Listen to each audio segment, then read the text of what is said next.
tinggal alang-alang seperti lagunya Ebit G. Ade ya. Perjalanan ini terasa sangat menyedihkan dan ini sayang sudah menjadi kenyataan. Jadi pabrik untuk tapioka sudah ada di areal kita.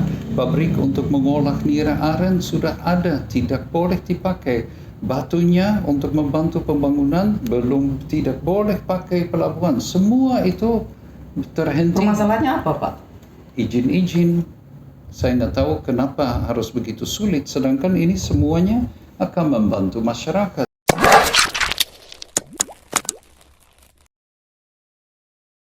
Assalamualaikum warahmatullahi wabarakatuh. Selamat sore.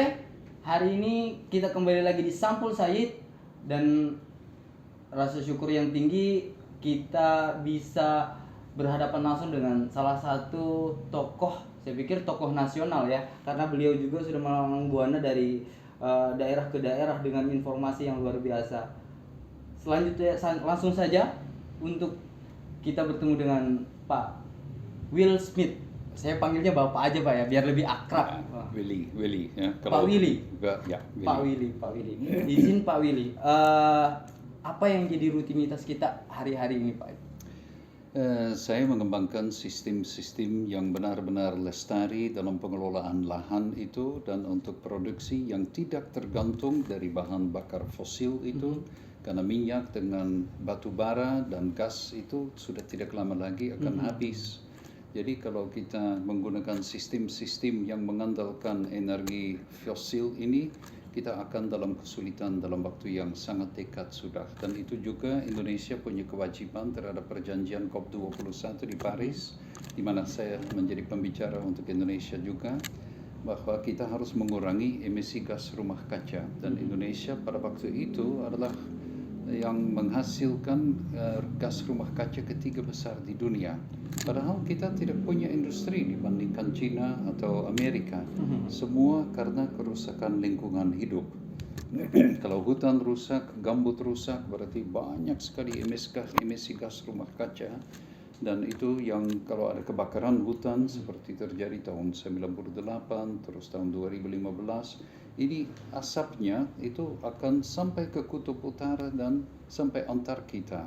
Dan itu kalau dia turun di esnya, es menjadi warna gelap dan es akan menangkap lebih banyak panas, dia mulai mencair.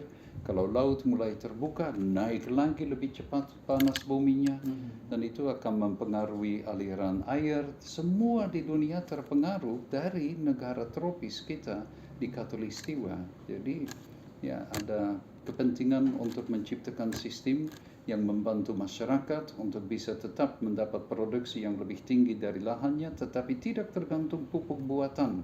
Karena kalau PT Pupuk Kaltim sedikit lagi mungkin sudah nggak mampu lagi menghasilkan urea, karena urea itu dibuat dengan gas alam. Kalau gas alamnya habis, siapa yang nanti masih bisa terus? Ya perusahaan kaya, sawit itu, tapi masyarakat kasihan, bagaimana mereka nanti? Jadi kami mengembangkan sistem dengan pupuk organis, dengan pupuk abadi berupa biochar namanya itu. Ada semacam arang yang diproduksi dengan sistem khusus suhu tertentu. Kalau itu dimasuk dan dicampur dengan bakteri, dimasuk di dalam tanah, produktivitas lahan bisa menjadi 2-3 kali lebih tinggi. Dia punya daya tahan air 5-7 kali lebih tinggi. Berarti kalau ada masalah musim kemaraunya, itu tanaman akan bertahan, tidak akan mati kekeringan, orang tidak akan ada kelaparan itu.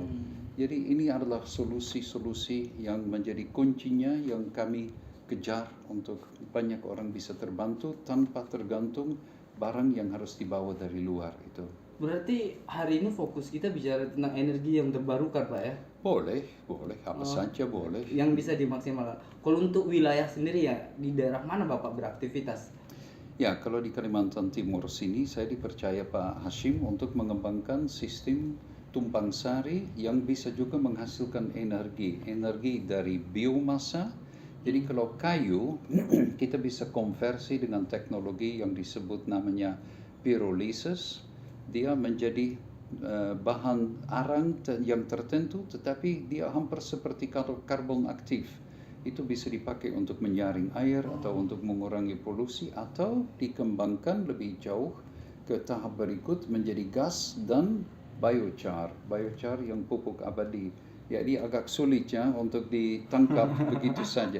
Intinya gas itu bisa menjadi bahan yang mengganti bensin dari tanah, dari kilang minyaknya, dan biochar itu menjadi pupuk abadi untuk kembali ke tanah dengan unsur hara yang tadi ada di dalam biomasa, di dalam bahan tanaman itu sendiri.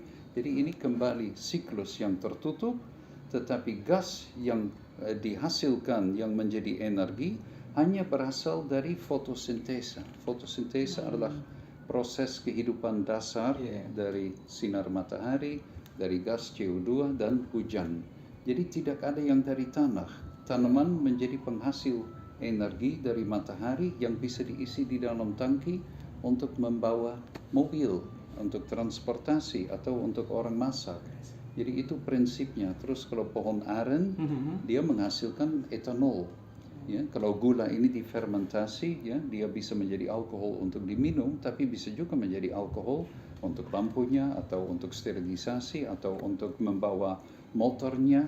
Seperti di Papua itu, ya, mereka ya dengan harga bensin sampai Rp50.000 per liter lebih untung. Bisa jadi alternatif, Pak ya. Alternatifnya betul sekali, ya. Untuk dari semua apa yang Bapak sampaikan terkait tentang masalah upaya-upaya yang hari ini dilakukan, andil masyarakat lokal sendiri bagaimana, Pak? Kalau kita sudah membawa bibit-bibit unggul dari Sulawesi Utara, dari aren, dan itu kalau kita sekarang pergi dari Kenangan sampai ke kilometer 15, kita lihat banyak pohon-pohon aren di situ. Coba nanti bicara sama masyarakat, berapa orang yang hidup sekarang dari pohon-pohon yang dulu kita bawa. Jadi mereka ada buktinya bahwa setiap hari dia bisa menghasilkan 15 sampai 20 liter nira, ya, airnya, dan itu bisa menghasilkan 2 kilo gula. Kalau gula aren yang ada di toko sekarang ya harganya kurang lebih ada 40-50 ribu rupiah baru yang gula pasir ya, gula semut ya, gula namanya. semut ya, gula semut. Jadi kalau gula semut itu bayangkan aja berapa rupiah. Jadi waktu saya dulu nikah di Indonesia, mas kawin saya 6 pohon aren. Itu yang menarik sebenarnya, Pak. Ya, saya dapat informasi menikah dengan orang Indonesia dan maharnya itu ya pohon aren. Pohon aren. Kok bisa itu, Pak? Saya jadi bingung juga. Jadi saya pikir kok bisa dapat cewek cantik dengan hanya harga 6 pohon aren begini. Ternyata 6 pohon itu cukup untuk menghidupkan satu keluarga baru. Jadi di situ saya mulai belajar. Jadi ya saya banyak menulis ilmu mengenai produksi pohon aren. Dan saya lihat apa masalahnya untuk mengembangkannya. Nah, ternyata ada beberapa masalah yang dihadapi, 20 masalah yang harus diselesaikan. Salah satu, kalau kita membuat gula, kita harus masak airnya itu untuk menghilangkan air dan gula keluar. Tapi itu membutuhkan banyak kayu bakar. Jadi kalau ada banyak nira aren, berarti hutannya habis. Oh, bagaimana solusinya itu? Itu satu. Terus kalau masing-masing petani yang membuat gulanya sendiri dari nira itu, ada yang campur pepaya, ada yang campur kelapa untuk mendapat volume. Bahkan kapur yang di macam-macam, ada juga bisulfit yang mereka pakai sebagai pengawet. Jadi tidak ada yang mau pembeli dalam skala besar itu karena produknya tidak seragam, ya. Jadi itu salah satu lagi. Terus bagaimana logistiknya? Karena kalau kita menyadap nira aren ini cepat sekali menjadi asam, mulai berfermentasi. Bagaimana untuk mencegah proses itu? Bagaimana logistik supaya cepat itu bisa diolah sampai mendapat produk standarnya? Terus bagaimana pemasarannya? Ini harus ada sertifikasi organik, baru ini orang mau beli. Dan kalau mereka tahu bahwa pohon aren hanya tumbuh di hutan campuran, ini yang disenangi dunia karena mereka menganggap keanekaragaman jenis adalah satu hal yang penting. Jadi ada marketing, ada ekologinya, terus ada prosesingnya, ada logistiknya, ya semua faktor ini harus dikombinasi. Bicara tentang masalah aren atau pohon atau hasil nira tadi itu, seberapa besar sih potensi kita bicara untuk wilayah PPU sendiri, Pak? Kalau Bapak melihat itu? Kalau saya lihat dari bukti pohon-pohon yang kita sudah tanam dan Anda boleh melihat bagaimana dia sudah berproduksi, kami juga sudah membangun pabriknya. Ada di areal ITSI di situ, tetapi tidak boleh mendapatkan lagi izin industri. Jadi pabrik untuk tapioka sudah ada di areal kita, pabrik untuk mengolah nira aren sudah ada, tidak boleh dipakai. Batunya untuk membantu pembangunan tidak boleh pakai pelabuhan. Semua itu terhenti. Permasalahannya apa, Pak? Izin-izin. Saya nggak tahu kenapa harus begitu sulit, sedangkan ini semuanya akan membantu masyarakat dalam infrastrukturnya, dalam lapangan kerjanya. Jadi ya birokrasi yang menurut saya, ya saya dulu sendiri sebagai staf ahli menteri adalah bagian dari birokrasi yang ya memberi usulan kepada DPR untuk undang-undang kehutanannya. Tapi birokrasi ini juga cukup menghambat untuk kita mengembangkan pola baru itu. Kalau ada hal baru, sulit untuk masuk dalam sistem yang sudah ada. Artinya hari ini kita sudah punya alat untuk kemudian menunjang semua apa yang Bapak buat atau Bapak sudah lakukan. Anda bisa lihat infrastruktur kita sudah bangun, alat-alatnya sudah ada di situ, pengelolaan semua sistem sudah di-setup, sudah diuji coba, sudah dibuktikan jalan, tapi untuk mulai produksinya tidak boleh. Karena tidak memiliki tidak lagi diberi izin industrinya itu, karena itu dianggap industri, padahal itu industri yang membantu masyarakat.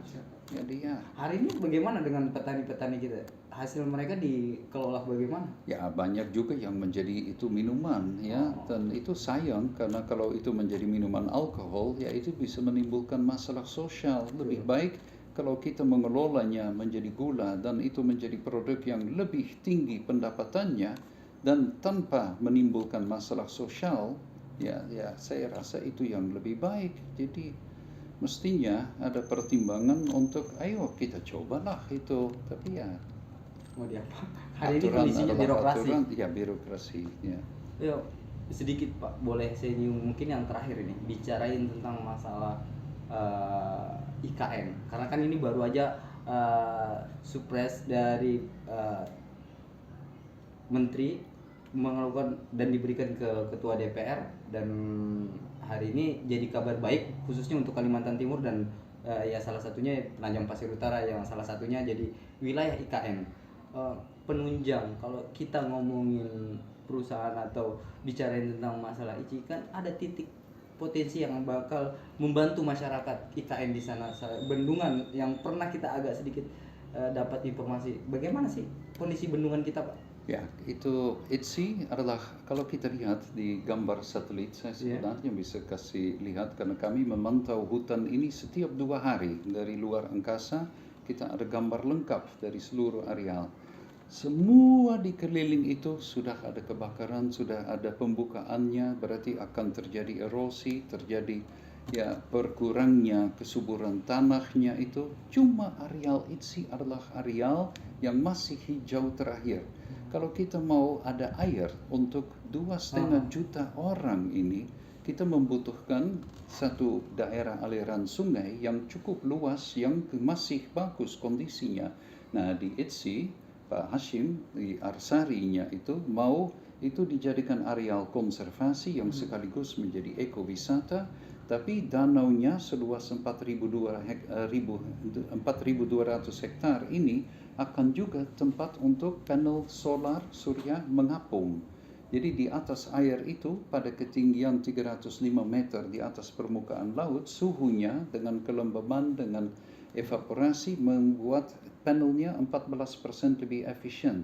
Jadi kita bisa menghasilkan sampai 1,5 gigawatt energi terbarukan yang hanya dari sinar matahari dengan kondisi di danaunya. Danau itu juga pulau-pulaunya menjadi tempat untuk melepaskan satwa-satwa yang sudah tidak bisa lagi dikembalikan ke alam karena sudah ada buta pelurunya di mata atau yang burung yang nggak bisa terbang. Itu di pulau-pulau itu nanti bisa dikunjungi oleh para wisata. Itu bisa juga ada pusat pendidikan. Danaunya sendiri bisa juga menghasilkan listrik dari hydropowernya, yaitu tidak terlalu banyak, cuma 2 megawatt, tetapi tetap lumayan 2 megawatt itu kalau kita mendapatnya gratis dari aliran. Jadi dari danau kita secara gravitasi kita bisa membawa air ke PPU, ke Balikpapan, ke Karyangau, ke IKN, bahkan sampai Tenggarong dan Samarinda. Kalau kita lihat Sungai Mahakam ini sekarang berat sekali. Pembukaannya sekarang dari sawit itu ada pestisida itu, fungisida, rodentisida, insektisida, herbisida, semua racun-racun itu masuk ke dalam Sungai Mahakam. Dari tambang batu baranya, arsenikumnya itu masuk. Dari tambang emasnya, sekarang ada cyanida itu atau merkuri, itu air raksanya yang juga membunuh. Terus dari pembukaan hutan yang di atas, di hilir itu, di hulu, itu terjadi banyak erosi. Jadi sekarang kalau kita lihat di gambar satelit cuma kuning itu, penuh lumpur yang keluar. Jadi pendangkalan industri terganggu, tapi juga yang terjadi adalah banjir atau kalau musim kemarau kekeringan dan air asin masuk jauh-jauh dan muncul penyakit-penyakit. Jadi di Sungai Mahakam tidak ada lagi tempat lain yang bisa diharapkan untuk keselamatan Kalimantan Timur kalau hutan itu rusak. Jadi kalau kita membela hutan itu jangan sampai rusak, tetapi menjadi lapangan kerja dengan kita menyadap pohon itu, kita mengumpulkan buah-buahan, ada bambunya, ada rotannya, ada pohon kaharunya, ada macam-macam produk pohon yang menghasilkan damar, ada madu dari hutan. Itu semua menjadi lapangan kerja yang jauh lebih banyak tanpa merusak hutan. Dan ini orang bisa, dan sistem tumpang sari begini ada di banyak tempat. Orang Dayak asli di sini ada namanya Lembo. Ya, Lembo ini adalah sistem tumpang sari dari orang Dayak yang dari dulu diterapkan dan terbukti ratusan tahun ini tidak merusak lingkungan hidup, tapi bisa menghidupkan masyarakat Dayaknya. Kenapa kita tidak belajar dari alam yang punya sistem untuk pemutaran unsur hara menangkap sinar matahari yang menjadi energi produk yang berguna, sambil dia juga mencegah erosi, dia menjaga air menjadi bersih. Jadi kami dengan sistem yang tadi saya bilang mengenai biochar akan menghasilkan air minum keluar keran, tidak perlu lagi beli aqua. Itu boleh langsung dengan kualitas sama dengan Singapura ini. Jadi ibu kota baru, kalau kita bisa selamatkan hutan, ini orang-orang semua kesehatannya akan baik. Kita akan lihat angka kematian akan menurun. Jadi hutan ini bisa menjadi hutan kehidupan untuk Kalimantan Timur. Izin Pak, mungkin terakhir buat Bapak, bisa nggak Pak kasihkan sedikit pesan terkait tentang masalah kondisi alam ke publik Pak? Ya, kalau kondisi kami di Indonesia cukup berat ya. Kita lihat ada macam-macam orang yang menyatakan sekian juta hektar. Intinya sudah lebih dari setengah dari hutan Kalimantan, berat sekali kerusakannya. Dan ini tanah di Kalimantan adalah kurus. Kalau sampai kita membuka vegetasi, ini tanahnya akan hancur dan akan menjadi gersang. Akhirnya tinggal alang-alang seperti lagunya Ebit G. Ade ya. Perjalanan ini terasa sangat menyedihkan. Dan ini sayang sudah menjadi kenyataan. Sedangkan dengan letak kita di Khatulistiwa, di mana selalu ada matahari, di mana ada hujan sepanjang tahun hampir itu, dan tanah masih begitu luas, kita punya potensi untuk menjadi yang terkaya di dunia, tetapi harus dikelola dengan benar. Nah, ini harapan saya sebagai ilmuwan, mudah-mudahan ilmu ini bisa membantu memperbaiki nasib dari masyarakat banyak di Kalimantan Timur ini. Moga-moga banyak yang mau belajar dan menerapkan teknologi-teknologi ramah lingkungan hidup dan melihat bukti-bukti yang sudah ada, bagaimana nasib mereka, pendapatan menjadi lebih baik. Petani aren di Sulawesi Utara, di mana kami membangun pabrik gula aren pertama di dunia, dari Rp30.000 per hari, orang paling miskin sekarang rata-rata Rp320.000 per harinya itu. Tapi ada petani-petani yang menyadap lebih banyak pohonnya, kuat dan antusias, mereka gajinya di atas Rp1 juta per hari. Boleh dilihat buktinya. Terima kasih Pak, mohon maaf karena sudah mengganggu waktunya. Menjadi sebuah kebanggaan dari kami tim Sampul Said sudah menerima kami dalam diskusi atau bercerita tentang masalah apa saja yang dilakukan. Belum banyak ditonton ini, bilang diskusi. Semoga lain waktu kita bisa berdiskusi lagi panjang bicarain tentang masalah kegiatan, karena saya belum banyak nanya nih bicarain tentang masalah orang hutan sebenarnya. Banyak juga yang request nih Pak. Teluk Balikpapan, waduh, potensi luar biasa dengan bekantannya. Baru keluar studi bahwa ternyata di Teluk Balikpapan ini ada 2.350 bekantan. Ini adalah populasi bekantan terbesar di dunia. Bakau yang ada di PPO ini adalah yang paling berharga di Asia Tenggara. Tapi tetap ada orang yang tidak mengerti, lebih memikirkan udangnya daripada memikirkan iklim, memikirkan kepiting-kepiting yang masyarakat dengan ikan yang mereka bisa dapat dan potensi untuk pariwisatanya itu. Moga-moga kita sadar alam ini adalah sumber kehidupan kita semua. Oke, terima kasih banyak Pak. Oke, terima kasih. Saya Said Hasan dan Pak Willy undur diri. Terima kasih. Billahi taufiq wal hidayah. Wassalamualaikum warahmatullahi wabarakatuh.